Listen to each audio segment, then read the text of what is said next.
పూర్వం సగరుడు అనే ఒక గొప్ప మహారాజు ఉండేవాడు. ఆయన అశ్వమేధ యాగం చేయడం మొదలుపెట్టాడు. ఈ యాగం పూర్తి కావాలంటే ఈ యాగానికి ఉపయోగించే గుర్రాన్ని ఎవరూ ఆపకుండా దిగ్విజయంగా తిరిగి తీసుకురావాలి. కానీ దేవతల రాజు ఇంద్రుడికి సగరుడు ఈ యాగం పూర్తి చేస్తే తనకంటే శక్తివంతుడవుతాడనే భయం వేసింది. అందుకే ఆ యాగ అశ్వాన్ని దొంగిలించి పాతాళలోకంలో తపస్సు చేసుకుంటున్న కపిల మహాముని ఆశ్రమం వెనుక కట్టేశాడు. సగరుడికి 60,000 మంది కుమారులు. వాళ్ళందరూ ఆ గుర్రాన్ని వెతుక్కుంటూ భూమిని మొత్తం తవ్వేశారు. అలా తవ్వుకుంటూ వెళ్ళగా వారికి పాతాళంలో కపిల మహాముని ఆశ్రమం, దాని వెనుక గుర్రం కనిపించింది. ఈ మునే మన గుర్రాన్ని దొంగిలించాడు అని అరుస్తూ తపస్సులో ఉన్న మహామునికి భంగం కలిగించారు. ఎన్నో ఏళ్లుగా తపస్సు చేసుకుంటున్న కపిల మహాముని వాళ్ళ అల్లరికి కళ్ళు తెరిచాడు. వాళ్ళ పొగరు చూసి ఆయనకు విపరీతమైన కోపం వచ్చింది. ఆయన తన కళ్ళ నుండి వచ్చిన అగ్నితో ఆ 60,000 మంది సగరపుత్రులను అక్కడికక్కడే భస్మం చేసేశాడు. శాపం వల్ల చనిపోయిన వారికి మోక్షం లభించదు. సగరుని కుమారుల ఆత్మలు అక్కడక్కడే తిరుగుతూ ఉండేవి. వారికి మోక్షం కలగాలంటే దేవలోకంలో ప్రవహించే పవిత్ర గంగా నదిని భూమి మీదకు తీసుకువచ్చి వారి బూడిదపై ప్రవహింపజేయడమే ఏకైక మార్గం. సగరుడు, అతని తరువాత అతని కొడుకు అసమంజసుడు, ఆ తర్వాత అతని మనవడు అంశుమంతుడు, ఇలా చాలా తరతరాలు గంగను భూమి మీదకు తేవడానికి ప్రయత్నించి విఫలమయ్యారు. చివరికి ఆ వంశంలో పుట్టిన భగీరథుడు అనే మహారాజు, నా పూర్వీకులకు మోక్షం కలిగించే వరకు నేను వెనక్కి తగ్గను అని భీకరమైన సంకల్పం పూనాడు. 1000 సంవత్సరాలు బ్రహ్మదేవుడి కోసం ఒంటికానిపై నిలబడి ఘోరమైన తపస్సు చేశాడు.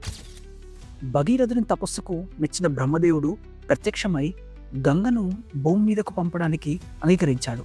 గంగ కూడా సరైనంది. కానీ ఇక్కడే అసలు సమస్య మొదలైంది. గంగకు తన శక్తి మీద చాలా గర్వం.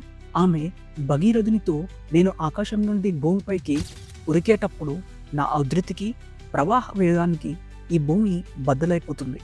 నన్ను ఆపగల శక్తి ఎవరికైనా ఉందా అని గర్వంగా పలికింది. ఆ మాట వినగానే భగీరథునికి భయం వేసింది. తను ఎంతో కష్టపడి సాధించిన వరం భూమి నాశనానికి కారణమవుతుందని ఆందోళన చెందాడు. అప్పుడు బ్రహ్మ, భగీరథ, గంగ వేగాన్ని ఆపగల ఏకైక శక్తి ఆ పరమశివుడికే ఉంది.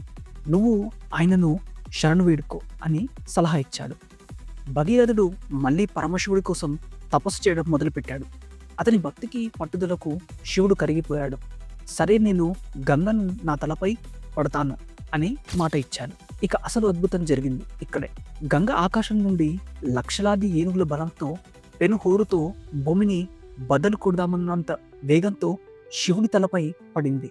దేవతలంతా భయంతో వణికిపోయారు. కానీ శివుడు ప్రశాంతంగా ఒక చిన్న చిరునవ్వుతో నిలబడ్డాడు.